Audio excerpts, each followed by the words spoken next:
아멘, 할렐루야. 세상 열대야 때문에 얼마나 애쓰셨어요. 아이고 주여, 깎고 감사해요. 이 새벽에 이렇게 오신다고 하는 것이 이게 보통 축복이 아닌데, 서로 이렇게 눈을 보시면서 아이고 고마워요, 감사해요. 아이고 예. 이 새벽에 시원한 은혜를 받으셔서 오늘도 행복하게 보내셨으면 좋겠습니다. 시편 33편 요절 말씀, 하도 오래간만에 이렇게 여러분 뵈서 요절 말씀이 12절이었죠. 12절 말씀 같이 한번 읽습니다. 시작. 여호와를 자기 하나님의 선으로 삼는 나라 곧 하나님의 기업으로 선택된 백성은 복이 있도다. 아멘. 선교지에 있으면서 이 새벽에 기도해 주겠구나, 그 생각이 들어서 얼마나 감사했는지 모릅니다. 여러분, 이 새벽은 우리 성광교회 발전소하고 똑같습니다. 이 발전소에서 이제 전기를 이렇게 발전을 해야 우리가 이렇게 불도 켤 수 있고, 더운 날씨에 이렇게 에어컨도 켤 수가 있고, 선풍기도 돌아가게 할 수가 있고, 여러분 그렇잖아요. 그런 것처럼 이 새벽에 하나님 앞에 예배하고, 새벽에 기도하고, 새벽에 찬양하고, 아니 새벽에 나오기만 하면 돼야. 뭐 오셔서 졸리면 그냥 자빠져 자. 그러니까 이 새벽에 일단 오셨다는 자체가 우리 가정의 발전소요, 우리 자식의 발전소요, 우리 미래의 발전소요. 여기서 발전을 많이 해 놓아서 발전량을 이렇게 비축을 해 놓아야 필요할 때 가서 스위치만 이렇게 키면은 그 발전된 그것이 우리 삶 속에 유익하게 쓸 수가 있는 것처럼, 새벽에 바로 그런 시간이에요. 여기서 열심으로 기도하면 우리 교회에 속한 영혼들을 하나님이 축복하시고, 자녀들을 축복하시고, 우리 미래를 축복하시고, 선교지에 있으면서도 지금 새벽 기도하겠구나, 새벽에 부르짖겠구나, 새벽에 열심히 하나님 앞에 예배하겠구나, 그 생각이 들어서 어려움은 있었어도 하나님 앞에 맡기면서 최선을 다했고, 그때마다 하나님이 길을 열어주시고 더 아름답게 역사를 하셨습니다. 앞으로도 우리 성광교회의 새벽재단이 영적인 큰 발전소가 되시기를 주의 이름으로 축원합니다. 예, 그래, 아멘이에요. 아멘. 그래서 새벽에 제가 더 목소리를 좀 더 키우려고 그래요. 오늘 이제 34편을 보시면은요, 그 앞에 시의 배경을 그렇게 써 놓았습니다. 배경을 한번 보실까요? 한번 읽습니다. 다윗이 아비멜렉 앞에서 미친 채 하다가 쫓겨나서 세상에 이런 시를 지은 배경이 어디가 있습니까? 이것을 역사적으로 기록하고 있는 것이 사무엘상 21장이에요. 21장을 보시면은 거기에 블레셋 나라가 5개의 방백들이 연합으로 구성된 나라가 블레셋이라고 하는 나라인데, 그 중에 가드라고 하는 블레셋에 속한 성읍의 왕이 있었어요. 그 왕이 누구냐면 아기스라고 하는 사람, 아기스. 근데 여기는 왜 아비멜렉이라고 그렇게 지었느냐? 이 아비멜렉이라고 하는 말은 블레셋에 속한 모든 통치자들에 대한 일반적인 호칭입니다. 마치 여러분 그 애굽에 있는 모든 그 통치자들을 바로라고 합니다. 바로. 그러면은 여러분, 바로 하면 한 사람만 말하는 것이 아니라 애굽을 통치하고 있었던 통치자들에 대한 일반적인 호칭입니다. 그래서 바로 하면은 그 바로가 그 바로이고, 그 바로가 그 바로가 아니라 애굽을 통치했던 모든 왕을 그냥 바로라 그렇게 부르는 것처럼, 블레셋을 통치했던 모든 왕들을 아비멜렉이라 그렇게 부르는 거예요. 그래서 구체적으로 아기스라고는 그 왕이 통치하고 있던 그 시절에 다윗이 사울에 계속 추격을 받아서 쫓겨다니잖아요. 쫓겨다니다가 나중에는 살기 위해서 적진까지 들어갑니다. 왜? 그 적진 블레셋에 들어가면 사울이 더 이상 추격하지 못하겠다, 그 생각을 하고 살기 위해서 거기까지 들어간 거예요. 여러분, 사람 목숨이 이렇게 귀한 거예요. 여러분, 살기 위해서는 다윗이 그 방법을 선택할 수밖에 없었던 거예요. 그래서 이제 그 블레셋 그들 척하고 싸우던 그 적진칸, 지금 우리식으로 말하면 세상에 북한 한 폭판 속으로 들어갔다, 이렇게도 생각을 해볼 수가 있겠죠. 살기 위해서 이게 딱 갔는데 거기에 그 아게스라고 하는 그 나라에 그 아게스 그 왕이 이렇게 보니까 쓸만한 사람이 들어왔거든. 근데 저기를 누가 알아봤냐면 신하들이 알아본 거예요. 신하들이 알아보고 이 아게스 왕에게 저 다윗이라고, 저 사람이 사울은 천천히요 다윗은 만만이라 그렇게 이 블레셋을 그렇게 괴롭혔고 블레셋 사람들이 힘들게 했던 사람인데 지금 우리나라에 왔다. 자기의 신분이 들통이 났어요. 그 순간에 다윗이 살기 위해서 여러분 아시는 것처럼 뭘 했는가? 대문을 막 끄적거리면서 침을 질질 흘리면서, 그래서 결국 미친 놈 행세를 해요. 여러분, 미친이라고 하는 단어 앞에서는 미친 양반 그런 말이 잘 안 됩니다. 미친 놈 그래야 말이 되잖아요. 그래서 다윗이 그 순간에 미친 놈 행세를 합니다. 그래서 그 모습을 지켜보던 이 아게스 왕이, 야, 무슨 놈의 미친 놈을 나에게 데리고 왔느냐, 데려가라. 그렇게 해서 다윗이 거기서 살아나게 돼요. 참 사람이 여기서 한 가지 느낄 수 있는 것이 있어요. 뭐냐면 부끄러움도 참을 줄 알아야 돼요. 자기의 자존심을 내세우면서 그 순간에 다윗이, 내가 그래도 다윗인데, 내가 그래도 이스라엘의 명장인데, 그 생각을 가지고 끝까지 자기의 고집을 피웠더라면 다윗은 거기서 잡혀서 죽습니다.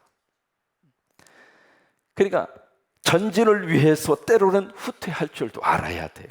그것도 방법이에요. 자존심만 그것만 붙잡고 내가 어떻게 자존심을 이렇게 꺾일 수가 있겠는가? 아니에요. 때로는 자존심도 꺾일 수 있어야 되고, 때로는 부끄러움도 참을 줄 알아야 되고, 때로는 후퇴할 줄도 알아야 되고, 그것이 지혜롭게 살 수 있는 삶의 방법이에요. 그렇게 해서 다윗이 구사일생으로 살았어요. 그러고 나서 지은 시가 오늘 시편 34편입니다. 1절을 보실까요? 뭐라고 지금 다윗이 고백을 하고 있는가? 같이 한번 읽습니다. 시작. 내가 여호와를 항상 송축하며 내 입술로 항상 주를 찬양하리다. 여기 항상이라는 단어를 2번이나 쓰고 있습니다. 내가 여호와를 항상 송축한다. 이 송축한다는 말을 다른 말로 말하면 예배입니다. 내가 하나님을 항상 예배하겠습니다. 그러면서 그 예배로 끝나지 않고 내 입술로 항상 주를 어떻게 해요? 찬양하겠습니다. 여러분, 우리 몸으로 하나님 앞에 드릴 수 있는 너무 좋은 멋진 제사가 있는데 그것이 예배입니다. 예배. 그래서 이 다윗은 그 위험한 상황 속에서 자기가 구사일생으로 살아난 다음에, 그 다음에 내가 하나님을 높여드리고 하나님을 항상 예배하겠습니다. 그리고 내 입술이 열릴 때마다 내가 하나님을 찬양하겠습니다. 여러분, 우리 입술로 맺을 수 있는 너무 좋은 열매가 2가지가 있어요. 첫째는 기도이고 두 번째는 찬양입니다. 그래서 기도와 찬양을 하면 기가 막힌 역사가 일어납니다. 기도와 찬송을 줄이면 기찬이거든요. 그러니까 기찬이가 나가면 기가 막힌 역사가 나타나게 되거든요.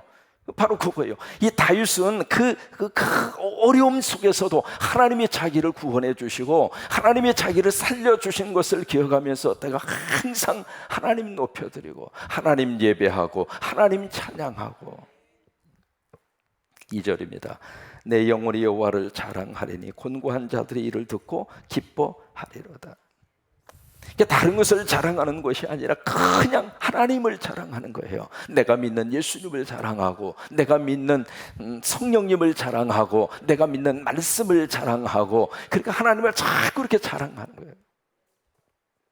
어떤 사람 이렇게 가만히 들어보면 사람 속을 뒤집어 놓는 사람이 가끔 있거든요. 어떤 사람이냐면 그냥 와서 자기의 막 자랑을 막 해요. 뭐니, 뭔 어떻고. 그러면 그 앞에서 화는 낼 수는 없어도 속은 괜히 애리해요.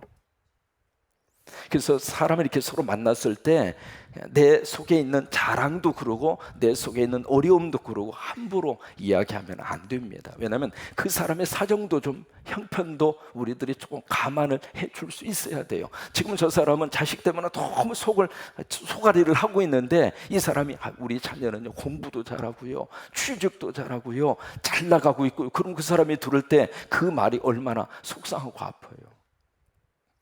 그래서 서로 아무리 자랑을 해도 과하지 않는 자랑이 있어요. 그 자랑이 뭐냐면 하나님이에요. 하나님은 자랑하면 자랑할수록 그게 나에게 복입니다. 하나님을 자랑하면 자랑할수록 상대도 위로를 받습니다. 상대도 힘을 얻습니다. 상대도 능력을 받습니다. 그러니까 하나님 자랑은 서로를 복되게 하는 자랑이에요. 성령님을 자랑하면 자랑할수록, 집사님 왜? 세상에 말이죠. 그냥 하나님이 나와 함께 하셔. 그러면 그 자랑이 나에게도 복이지만 옆에 있는 사람에게도 하나님 의지하면 하나님이 그 복을 나에게도 주시겠구나, 그 믿음이 같이 올라간단 말이죠. 다윗이 그래서 내가 내 영혼이 여호와를 자랑하리니. 그 다음에 보시면 곤고한 자들의 일을 듣고 기뻐하리로다. 이 곤고한 자들은 고통 있는 사람이에요. 상처받은 사람이에요. 세상 자랑을 하면 곤고한 자들에게 희망이 없습니다. 그런데 하나님을 자랑하니까 곤고한 자들도 힘이 생긴 거예요. 상처 입은 사람도 하나님을 향한 믿음의 마음이 열리게 된 거예요. 참 기가 막힌 하나님의 놀라운 역사입니다. 그러면서 4절에서 8절까지 여기 이제 34편에서 두 가지 다윗의 간증이 나옵니다. 첫째는 기도에 대한 간증이 나오고, 그 다음에 두 번째는 하나님 경유하는 자가 받는 복에 대한 간증이 나와요. 그래서 4절에서 8절까지가 기도에 대한 간증이에요. 그 다음에 9절 이하의 말씀은 하나님을 경유하는 자에게 주시는 하나님의 축복에 대한 간증이에요. 한번 보실까요? 4절에서 8절까지입니다. 같이 한번 읽습니다. 4절, 내가 여호와께 간구하며 내게 응답하시고 내 모든 두려움에서 나를 건지셨도다. 그들이 주를 악망하고 광채를 내었으니 그들의 얼굴은 부끄럽지 아니하리로다. 이 곤고한 자가 부르짖음에 여호와께서 들으시고 그의 모든 환난에서 구원하셨도다. 여호와의 천사가 주를 경외하는 자를 둘러 진치고 그들을 건지시는도다. 너희는 여호와의 선하심을 맛보아 알지어다. 그에게 피하는 자는 복이 있도다. 이게 기도에 대한 응답의 간증입니다. 그래서 4절에서도 간구함에 응답하시고 건지시고, 그 다음에 6절에서도 부르짖음에 들으시고 구원하시고, 이게 응답의 역사입니다. 그래서 7절에 여호와의 천사가 주를 경외하는 자로 둘러친치고 그들을 건지시는도다. 그러니까 다윗은 자기가 어쩔 수 없이 살기 위해서 그 순간에 미친 척하는 그 행동을 보였지만은 그 행동을 통해서 하나님이 나를 건져주셨다. 여러분, 이것이 기가 막힌 다윗의 어떤 자기 인생에 대한 믿음의 해석입니다. 만약에 그런 해석으로 자기의 행동을 해석하지 않으면 끝까지 어떻게 사람이 미친놈 행세를 하면서 살아난다고는 그 부끄러운 행동이 자기 인생을 힘들지 않도록 만들 수가 있겠느냐고요. 그 생각에 사로잡힐 수밖에 없잖아요. 근데 그 부끄러운 행동을 잘 극복하고 나올 수 있었던 이유는 하나님이 하게 하셨다. 하나님이 그 방법을 통해서라도 나를 살려주셨다. 그렇게 믿음으로 해석할 수 있었으니까 그 부끄러운 행동이 부끄러움으로 가슴에 남지 않은 거란 말이죠. 그래서 여기에 8절에 그렇게 권면을 합니다. 8절, 너희는 여호와의 선하심을 맛보아 알지어다. 그에게 피하는 자는 뭐가 있어요? 복이 있다. 이게 권면입니다. 그래서 앞부분에서 내가 이렇게 기도하니까 하나님이 응답하셨다, 이렇게 기도하니까 하나님이 이렇게 도와주셨다. 그러니 너희도 내가 믿는 하나님 앞에 기도해서 너희도 그 복을 같이 맛보면서 살자, 그 말이에요. 여러분, 사람이 말이죠, 여러 가지 많은 맛을 우리들이 느끼면서 삽니다. 세상적인 맛도 있고, 그리고 음식의 맛도 있고, 인생의 맛도 있고, 여러 가지 많은 맛들이 있어요. 근데 세상적인 맛은 오래가지 않습니다. 세상적인 맛은 깊은 맛이 없습니다. 잠깐의 맛은 있어요. 순간적인 맛은 있습니다. 근데 참 일반적으로 그 순간적인 그 맛을 위해서 자기의 인생을 던지는 사람들이 너무 많습니다. 정말로 삶의 깊은 맛이 어디에 있는가? 세상에서 맛볼 수 없는, 정말로 세상의 맛 중에 최고로 깊은 맛이 무슨 맛인가? 예수 믿는 맛입니다. 그 맛이 최고로 좋은 맛. 그 맛이 너무 좋기 때문에 예수에 한번 빠진 사람은요, 그 예수님을 그냥 증거하지 않을 수가 없어요. 그 예수 그리스도를 그냥 어떤 시간이든지 어떤 경우든지 내가 만난 그 예수 그리스도, 그 예수의 깊은 맛을 그냥 만나는 사람들에게 전하고. 그래서 선교도 그런 거예요. 선교도. 그래서 8절에서 그렇게 권면을 하고 있는 겁니다. 너희는 여호와의 선하심을 맛보아 알지어다. 그냥 선하심에 대한 인식만 하지 말고, 이 하나님은 참 좋은 분이구나, 하나님은 그렇게 복을 주시는 분이구나 생각으로만 그렇게 느끼고 깨닫는 것으로 끝나는 것이 아니라 그것을 내가 직접 맛보는 거예요. 직접 내가 경험하는 거예요. 여러분, 그 복이 여러분 속에 그대로 임할 수 있게 되기를 바랍니다. 이게 선교 가서 보면 그런 걸 느낄 수가 있어요. 여러분, 집 떠나면 고생입니다. 잠자리가 좋습니까? 그렇다고 무슨 먹을 것을 풍족하게 먹습니까? 무슨 떠났다가 한국에 딱 들어와서 가장 많이 이렇게 할 수 있는 말 중에 하나가, 야, 한국처럼 좋은 나라 없더라. 어디서 느낄 수 있느냐면 공항 딱 내리면 세상 음에 좋은 거, 한국 공항처럼 좋은 공항이 드물어요. 그냥 그렇게 인정하세요. 그러니까 거기서부터 달라요. 거기서부터. 그 핸드폰 어디든지 와이파이 빵빵 터지는 나라가 지구상에 지금 몇 나라나 됩니까? 그런 나라가 없잖아요. 외국에 가서 와이파이를 쓰려고 그러면은요, 공항에서 조금 이렇게 와이파이 자유스럽게 쓸 수 있도록 해주고, 또 하나 돈을 내야 돼요. 와이파이를 쓰려면. 근데 한국은 어디든지 자유스럽게 쓸 수 있는 그런 혜택을 지금 누리고 있잖아요. 또 하나, 주변의 경치가 이렇게 푸르름이 한국처럼 아름다운 나라가 없습니다. 대단한 사람들이 살고 있는 나라 대한민국,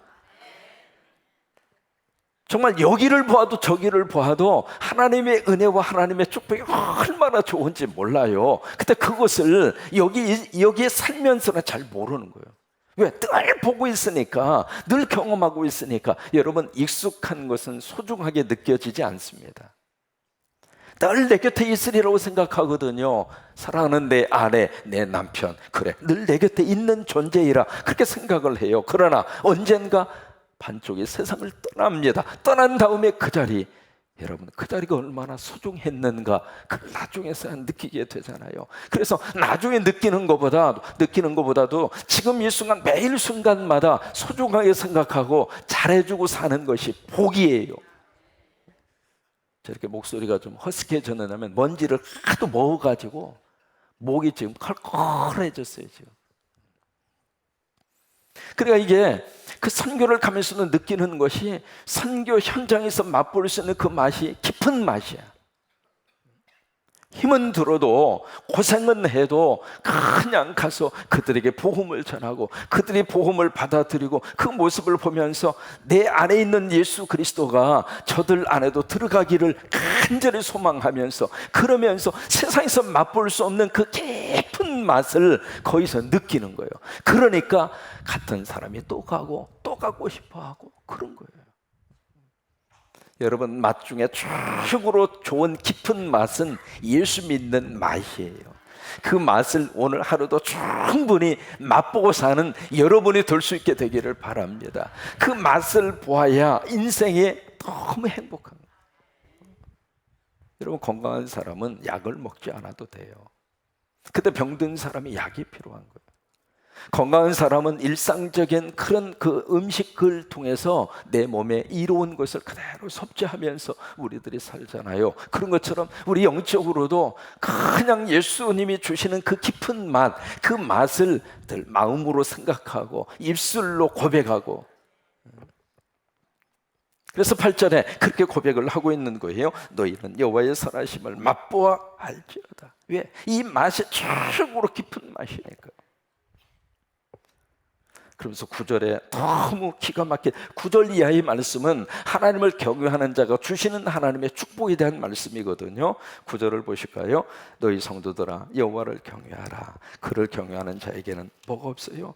부족함이 없도다. 10절, 젊은 사자는 궁핍하여 주릴지라도 여호와를 찾는 자는 모든 좋은 것에 뭐가 없어요? 부족함이 없으리로다. 참 기가 막힌 고백이에요. 저는 이 다윗이 고백했던 이 고백이 내 고백이 됐으면 좋겠다, 그 생각을 해봐요. 우리는 입만 열면 이것도 부족하고 저것도 부족하고 온통 다 부족한 투성이야. 그냥 이것이 있어도 부족하고 저것이 없어도 부족하고, 그래서 우리 마음속에는 다 그것 때문에 조금 더 가졌으면 좋겠다, 조금 더 넓은 데로 이사 갔으면 좋겠다, 좀 좋은 차를 탔으면 좋겠다, 좀 더 비싼 옷을 입었으면 좋겠다. 항상 그런 마음속에 뭔가 모르는 채워지지 않는 것에 대한 늘 마음속에 불평과 불만이 너무 많아. 근데 다윗은 부족함이 없다는 거예요. 더 이상 필요한 것이 없다는 거예요. 근데 그게 바로 어디에서 근거를 찾느냐면 누구 때문에? 하나님 때문에. 나는 하나님 때문에 내 인생이 만족하다, 그거거든요. 나는 하나님 때문에 내 인생이 풍족하다, 그 말이에요. 나는 하나님 때문에 더 이상 필요한 것이 없다, 그 말이에요. 이게 다윗을 통해서 참 배우고 싶은 다윗의 삶의 행복의 기준이에요. 우리 행복의 기준은 거의 대부분 다 세상적이에요. 그러다 보니까 보세요, 우리는 세상적인 것을, 모든 것을 다 가질 수가 없습니다. 어떻게 가져요 그것을? 그래서 늘 불행하다고 생각하면서 살고 있거든요. 그리고 우린 하나님이 너무 크게 이렇게 만드셔가지고 세상적인 것이 아무리 갖다가 채워도 다 채워지지가 않습니다. 왜? 우리가 세상보다 커요. 한번 해볼까요? 나는 세상보다 크다. 그래요. 인정하시면 하면. 그러니까 세상이 아무리 좋은 것을 갖다가 집에다 놓아도 한 이틀 3일은 좋아 보일지 몰라도 계속 내 속에 꽉 채워지지가 않아요. 내가 세상보다 커요. 그래서 나보다 크신 분이 내 안에 들어와야 우리가 행복할 수 있습니다. 그분이 누구냐면 하나님이세요. 그러니까 다윗은 나 하나님 때문에 행복하다 그거예요. 나 하나님 때문에 만족하다 그거예요. 나 하나님 때문에 웃고 살겠다, 그 이야기예요. 여러분, 그 축복이 여러분 속에 충만히 임하시기를 주의 이름으로 축원합니다. 웃을 일이 없어도 나 하나님 때문에 웃고 살겠다고 하는 거예요. 지금 이 상황은 너무 힘들어도 어쩔 수 없이 내가 미친놈 신세를 져야 하고 미친 짓을 해서라도 내가 살아야 할 수밖에 없는, 상황적으로 봐서는 너무 불행한 상황이고 너무 싫은 환경이었지만은 그래도 나는 하나님 때문에 행복하다. 얼마나 좋아? 이게 예수 믿는 사람만이 할 수 있는 믿음의 아름다운 고백이잖아요. 갑자기 내가 왜 이렇게 큰 소리를 치고 그래요? 10절에 보세요. 젊은 사자는 궁핍하여 줄일지라도. 여러분, 젊은 사자가 왜 굶주립니까? 힘이 있고요. 사자가 참 이번에 우리 세렝게티 가가지고 기가 막힌 모습을 하나님이 보여주도록 해서 너무 그냥 고생했던 게 한 번에 싹 없어질 정도 기가 막힌 장면을 세렝게티 사파리에 가서 봤어요. 뭐냐면 수사자가 누라고 하는 큰 소같이 생긴 거 있어요. 그걸 잡아가지고 뜯어먹는 모습을 바로 눈앞에서 봤어요. 그 보통 사람 같은 그 못 봅니다. 그 광경 보고 할 때 그거 보여줄지 모르겠어요. 근데 그 큰 누를 뜯어먹다가 그걸 끌고 오더라고, 우리 앞으로. 그래서 우리가 외쳤어요. 좀 더 앞으로 와라, 자세히 보고 싶으니까. 막 끌고 이렇게 와가지고 거기서 그 뜯어먹는 그 모습, 큰 누, 그 갈비뼈가 막 이렇게 나와져 있는 것을 막 뜯어먹는데 저 뒤에 새까맣게 수리라고 해서 독수리 있잖아요. 독수리가 거기에 수십 마리가 또 대기하고 있어. 왜? 사자가 잡수고 가면 그 독수리가 와서 또 잡수시려고. 아주 기막힌 광경을 봤거든요. 여러분, 젊은 사자가 왜 굶주려요? 그런데 그럴 수도 있다고 하는 거예요. 그러면서 보세요. 10절. 젊은 사자는 궁핍하여 줄일지라도 여호와를 찾는 자는 모든 좋은 것에 부족함이 없으리로다. 할렐루야. 그래요. 하나님 때문에 행복한 여러분이 됐으면 좋겠어요. 하나님 때문에 만족하게 살 수 있는 은혜가 주어질 수 있게 되기를 바라고, 하나님 때문에 감사하고 하나님 때문에 고맙고 사랑하고 행복한 오늘 하루가 되시기를 주의 이름으로 축원합니다. 축원합니다.